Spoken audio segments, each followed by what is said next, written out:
इतने सारे एलिमेंट्स हैं इस दुनिया में कि उसको काउंट करना मुश्किल है, राइट? कि हमारे पास अभी लगभग के 118 एलिमेंट्स आर देयर। अब उन सबको सेग्रीगेट करना बहुत टफ था इस इनिशियल कंडीशन में। डोब्रेनर वो जो साइंटिस्ट जिन्होंने ट्रायोड स्केल होती है ना, उन्होंने स्टडी किया एटम को, उसको सेग्रीगेट किया और सेग्रीगेट करने के बाद में उसको तीन तीन के ग्रुप में डिवाइड किया है ना। जो 3 एलिमेंट के ग्रुप में उनका डिवीजन था, that was known as Dobereiner's triad. Okay, ऐसी बात नहीं है कि डोब्रेनर्स ट्रायोड आने से पहले कोई थियोरी नहीं हो चुकी। 18वीं सेंचुरी में जोसेफ लुइस प्रॉस्ट ने ये चीज बता दिया था कि हाइड्रोजन जो है वो आपका बिल्डिंग एलिमेंट है। सारे के सारे एलिमेंट्स हैं जो हाइड्रोजन है, हाइड्रोजन से मिलके बने हुए हैं। ओके, इनिशियल स्टेट में ऐसा ही मानते थे लोग कि हाइड्रोजन का जो एटॉमिक मास है वही यूनिट मास होगा। डोब्रेनर के ट्रायोड में लिथियम, सोडियम एंड पोटेशियम जो था, ये that was his first triode. जो सोडियम का एटॉमिक मास है वो लिथियम एंड पोटेशियम के एवरेज मास के इक्वल होगा। फॉर एग्जांपल लिथियम का एटॉमिक मास होता है 7 एंड पोटेशियम का एटॉमिक मास होता है 39। तो उसका एवरेज अगर आप निकालोगे तो आपको मिलेगा 23 which is a atomic mass of the sodium. जैसे आप अगर इनका सेकेंड ग्रुप देख लो तो इसके अंदर कैल्शियम, स्क्रोंटियम एंड बेरियम है।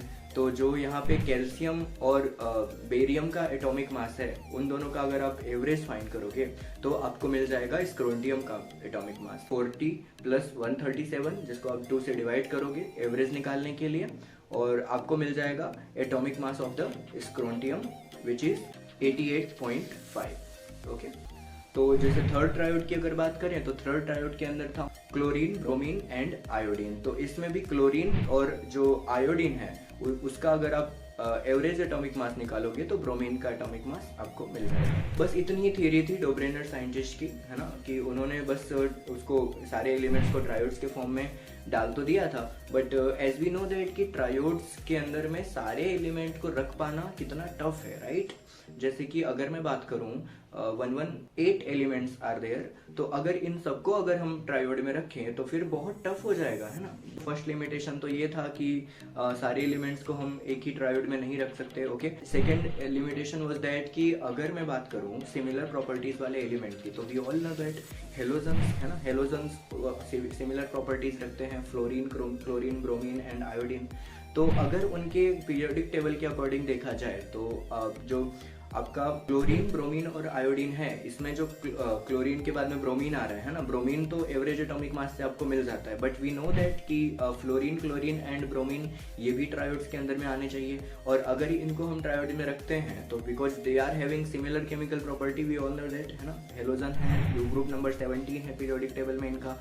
इसके अकॉर्डिंग अगर देखा जाए तो फ्लोरीन और क्लोरीन एंड ब्रोमीन, अगर आप फ्लोरीन एंड ब्रोमीन के एटॉमिक मास का एवरेज निकालोगे तो आपको क्लोरीन का एटॉमिक मास नहीं मिलने वाला, है ना। और अगर नहीं मिल रहा है तो ये भी उनका एक रूल गलत हो जाता है कि जो आसपास के जो एलिमेंट्स होंगे, वो बीच का जो एलिमेंट होगा, मिडल एलिमेंट ट्रायोड के अंदर में, वो रिलेटिव मास के एवरेज का इक्वल होगा, तो इसमें क्लोरीन फिट नहीं हो रहा है। ओके, तो ये भी एक रीज़न है। Okay, and third limitation was that कि अगर जैसे कि हमारे एटॉमिक मास का एवरेज को इन्होंने एक बहुत बड़ा रोल प्ले दिया था, बट एटॉमिक मास जैसे कि मैंने बोला कि उस टाइम पे पहले जब हाइड्रोजन को भी एटॉमिक मास यूनिट की तरह इस्तेमाल किया जाता था, बट अभी तो एटॉमिक मास जो था वो नंबर ऑफ प्रोटॉन और न्यूट्रॉन की थियरी आनी बाकी थी। तो ऐसे कंडीशन में आप ऐसा तो नहीं बोल सकते ना कि जो एटॉमिक मास थियरी है वो एक वैलिड है, बिकॉज एटॉमिक मास को कैसे मेजर करना है इसके तरीके में ही चेंजेस हो रहे थे। ओके, तो ऐसे कंडीशन में उसके ऊपर एक थियरी दे पाना ये थोड़ा सा